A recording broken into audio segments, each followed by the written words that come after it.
ಅವನಿಂದ ಅನುಗ್ರಹಿತನಾಗು. ಅವ್ ಹೆಂಗೆ ಹೇಳ್ಯಾನ ಹಂಗೆ ಜೀವನದೊಳಗೆ ನಡಿ. ಮತ್ತೆ ಯಾರು ಹೇಳಿದಂಗೂ ನಡಿಲಿಕ್ಕೆ ಹೋಗಬೇಡ. ನೀ ಹೇಳ್ತೀರ ಹಂಗೆ ಹೇಳ್ದಾಗ ನಡೀತಿದ್ದೆ ಅಂದ್ರೆ ಇವತ್ತಿಗೆ ಬಿಡೋದನ್ನ. ಸದ್ಗುರುಗಳು ಹೇಳ್ತಾರ, ಸದ್ಗುರುಗಳು ಹಿಂಗೆ ಹೋಗ್ಬೇಕಪ್ಪ ಅಂತ ಹೇಳ್ತಾರ.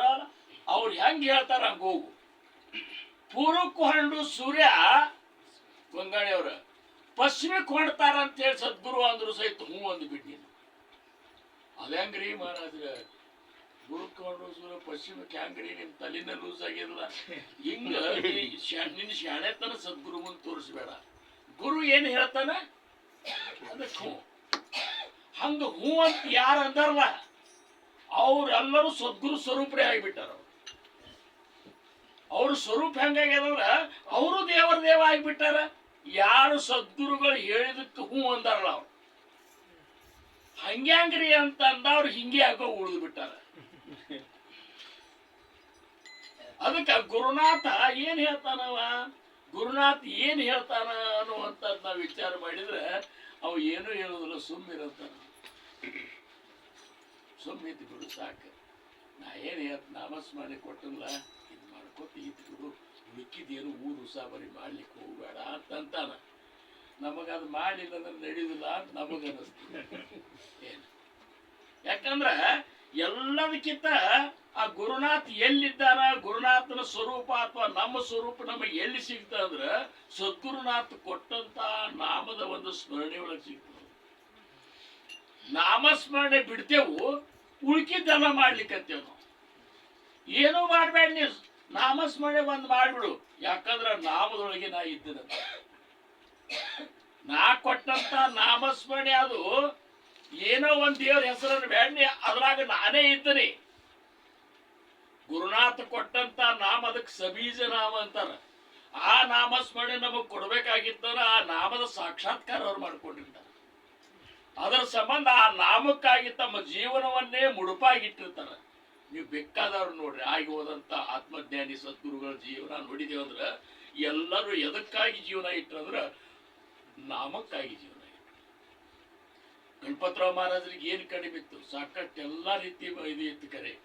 ಆದ್ರೆ ಸಿದ್ದರಾಮೇಶ್ವರ ಮಹಾರಾಜರಿಂದ ಏನು ಉಪದೇಶ ತಗೊಂಡ್ರಲ್ಲ, ಆ ನಾಮದೊಳಗ ಆ ನಾಮಿಯ ದರ್ಶನ ಮಾಡ್ಕೋಬೇಕು ಅನ್ನುವಂಥ ಛಲದಿಂದ ಏನ್ ಮಾಡಿಬಿಟ್ರು ಅಂದ್ರೆ ನಾಮಸ್ಮರಣೆಯಾಗಿ ಬದುಕಿದ್ರು. ಅವ್ರ ಮನೆತನ ಎಲ್ಲಾ ಮಂದಿ ಇದ್ರು ಸಹಿತ ಅವ್ರು ಬೇರೆನೇ ಇದ್ದು ಬಿಟ್ರು. ಬೇರೆ ಬಿದ್ದು ಏನ್ ಮಾಡಿದ್ರು ಅಂದ್ರೆ ಆ ನಾಮಿಯ ಸ್ವರೂಪ ಕಂಡುಕೊಂಡ್ರು. ಸದ್ಗುರು ಸಮರ್ಥ ರಂಗರಾವ್ ಮಹಾರಾಜರು ಏನು ಮಾಡಿದ್ರು, ರಾಮಚಂದ್ರರಾವ್ ಮಹಾರಾಜರು ಉಪದೇಶ ಕೊಟ್ಟರು. ಉಪದೇಶ ಕೊಟ್ಟ ಕೂಡಲೇ ಇವ ಜಿತಾ ಪರಬ್ರಹ್ಮ ಸ್ವರೂಪ ಇದ್ದಾನ, ಇವ ಮನುಷ್ಯ ಅಲ್ಲ, ಇವು ಸಾಕ್ಷಾತ್ ಪರಬ್ರಹ್ಮ ಸ್ವರೂಪ ಇದ್ದಾನಂತೇಳಿ ಸದ್ಗುರುನ ಮೇಲೆ ಅಖಂಡ ನಿಷ್ಠ ಇಟ್ಟ ಸದ್ಗುರು ಕೊಟ್ಟಂತ ನಾಮದ ಸ್ಮರಣೆಗಾಗಿಯೇ ಬದುಕಿದ್ರು. ಅವ್ರೇನಾಗ್ಬಿಟ್ರು, ಸದ್ಗುರು ಸ್ವರೂಪರೇ ಆಗಿಬಿಟ್ರು.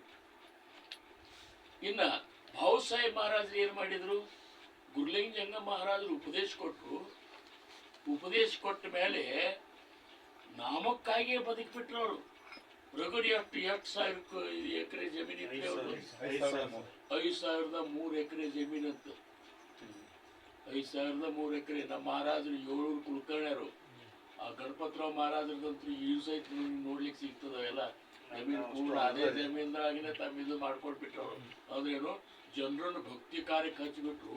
10,000 ಮಂದಿ ಭಕ್ತಿ ಕಾರ್ಯಕ್ಕಾಗಿ ಇಲ್ಲಿ ಸೇವೆ ಮಾಡ್ಲಿಕ್ಕೆ. ಇದೆಲ್ಲ ಎದರಿಂದ ಮಾಡಿದ್ರು ಅಂದ್ರೆ ನಾಮದ ಒಂದು ಸಾಮರ್ಥ್ಯದಿಂದ ಮಾಡಿದ್ರು. ಅದೇ ನಾಮನೇ ನಮಗೂ ಕೊಟ್ಟಾರ.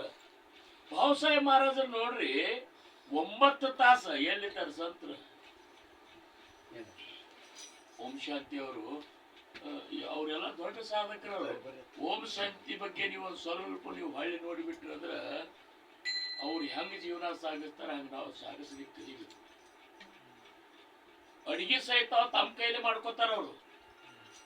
ಯಾಕಂದ್ರ ಅಡಿಗೆ ಮಾಡುವ ಹೊತ್ನ್ಯಾಗ, ಅನ್ನ ತಯಾರು ಮಾಡುವ ಹೊತ್ನ್ಯಾಗ ನಾಮಸ್ಮರಣೆ ಮಾಡ್ಕೋತ ನಮ್ಮ ಭಾವ ಸಾತ್ವಿಕ ಇತ್ತು ಅಂದ್ರ ಆ ತಯಾರಾಗುವಂತ ಅನ್ನ ಸಹಿತ ಸಾತ್ವಿಕ ಇತ್ತು.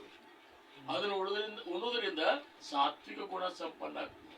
ನಾವು ಶಿಸ್ತಾಗಿ ಬೆಳ್ಳುಳ್ಳಿ, ಉಳ್ಳಾಗಡ್ಡಿ, ಹಸಿಮೆಣಸಿನಕಾಯಿ ಚಟ್ನಿ, ಎಣ್ಣೆ ಹಾಕೊಂಡು ಶಿಸ್ತಾಗಿ ಎಲ್ಲಿ ಹೋದಲ್ಲಿ ಸತ್ತಾಕ್ ಹೋದ್ರು ಬಡಿದನ ಸತ್ತಕ್ಕೆ ಹೋದಾಗ ಬಡಿದ ಮನ್ನಗಂಡು ಊಟ ಆತಂತೆ.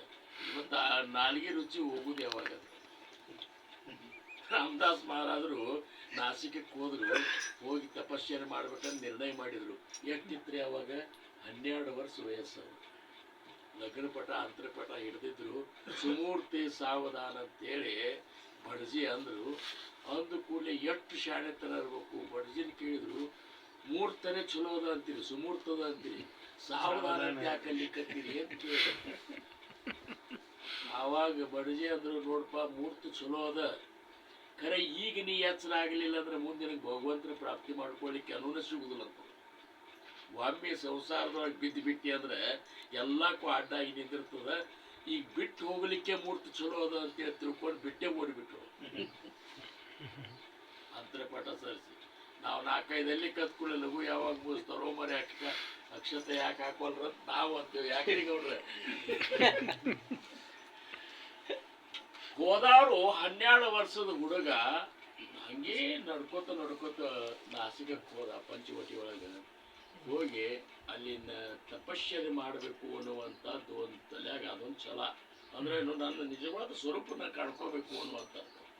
ಅದಕ್ಕೆ ಅವರೆಲ್ಲ ನಿರ್ಣಯ ಮಾಡಿದ್ರು.